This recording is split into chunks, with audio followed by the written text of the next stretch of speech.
Have you ever walked away from a conversation with a strange heaviness in your chest, wondering if you said something you shouldn't have? Or maybe you've noticed people slowly stepping back, replies getting shorter, energy getting colder, and you can't quite pinpoint what changed. It's unsettling because it makes you question yourself. But what if the distance you're feeling isn't about who you are, but about a few subtle habits you never realized were shaping the way people experience you? Let's walk through these habits gently, honestly, and with the understanding that most of us fall into them without meaning to. And once you see them clearly, you can shift the way people respond to you almost instantly. The first habit appears when conversations quietly become spotlights. Someone shares something personal, stress from work, a small victory, a moment of vulnerability, and without thinking, you jump in with your own story. You're trying to relate, trying to show you understand. But the other person walks away feeling overshadowed, as if their moment dissolved the second it touched the air. They didn't feel heard. They felt replaced. And over time, they stop offering pieces of themselves because they've learned those pieces won't land anywhere soft. The second habit slips in through subtle negativity. Negativity doesn't always shout. Sometimes it sighs. Sometimes it rolls its eyes. Sometimes it hides behind, "I'm just being honest."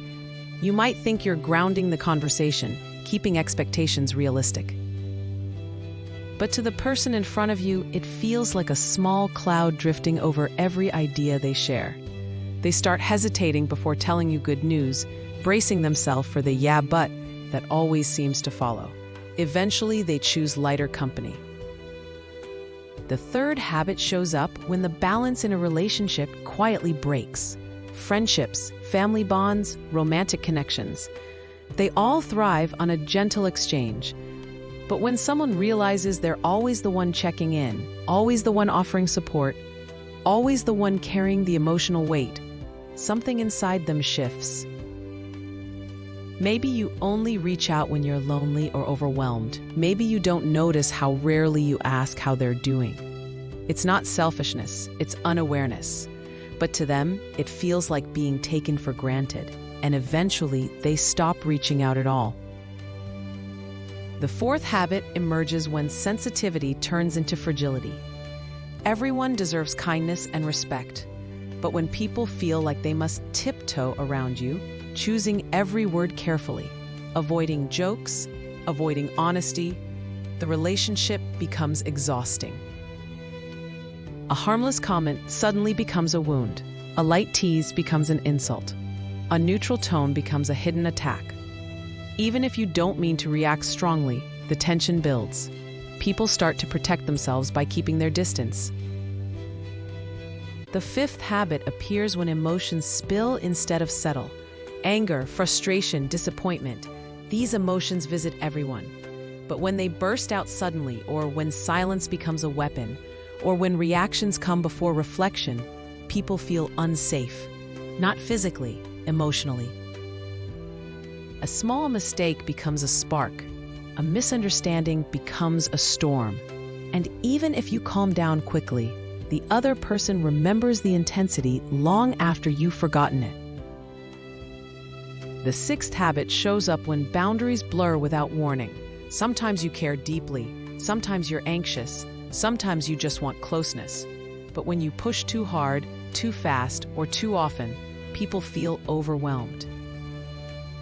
Maybe you ask questions they're not ready to answer. Maybe you expect replies the moment you send a message. Maybe you feel hurt when someone needs space. You're not trying to suffocate them. You're trying to connect. But connection can't grow without room to breathe. The seventh habit becomes visible when consistency starts to slip. People don't need perfection, they need reliability.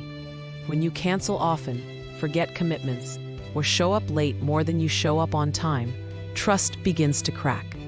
Even if you have good reasons, the pattern becomes louder than the explanation. People start to wonder if they can count on you. And when doubt enters a relationship, closeness quietly exits. The eighth habit forms when over-explaining becomes emotional weight. Sometimes you worry about being misunderstood. Sometimes you fear disappointing others. So you explain yourself again and again, apologizing for things that didn't need apologies, seeking reassurance for things that weren't in question. But the more you explain, the heavier the conversation becomes. The other person feels responsible for your anxiety, even when they didn't cause it. And emotional pressure, even gentle pressure, pushes people away. The ninth habit appears when other people's stories become conversation fillers. Gossip feels like connection in the moment. It feels like bonding. But deep down, everyone knows that if someone gossips with you, they might gossip about you. When you share stories that aren't yours to tell, trust dissolves quietly. People start guarding their words, their lives, their vulnerabilities. And trust, once cracked, rarely returns the same. The 10th habit reveals itself when presence fades even while you're there. There's a particular kind of loneliness that comes from talking to someone who isn't really listening. When your eyes drift to your phone, when your mind wanders, when your attention scatters, the person in front of you feels invisible. They might not say anything, they might smile politely, but inside, something closes. Because being physically present means nothing if your attention is somewhere else. Here's the part most people never hear. These habits don't make you a bad person. They make you human.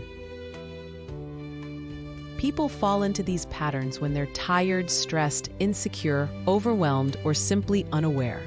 And the moment you recognize them, truly recognize them, you gain the power to reshape every relationship in your life. People don't need you to be flawless. They don't need you to be endlessly cheerful or endlessly wise. They just need to feel safe, heard, and valued when they're with you. Awareness is the beginning of that shift. And if you see yourself in any of these habits, take a breath. Awareness isn't shame, it's growth. And growth is what transforms relationships from fragile to meaningful. People rarely remember the exact words you said, but they always remember how they felt when they were with you. When you choose awareness over defensiveness, presence over distraction, and understanding over assumption, connection stops being something you chase. It becomes something that naturally grows around you. Love videos like this? Hit like, share, and subscribe so you don't miss the next one, and stay curious with us. Conceptique, where complex ideas become beautifully simple.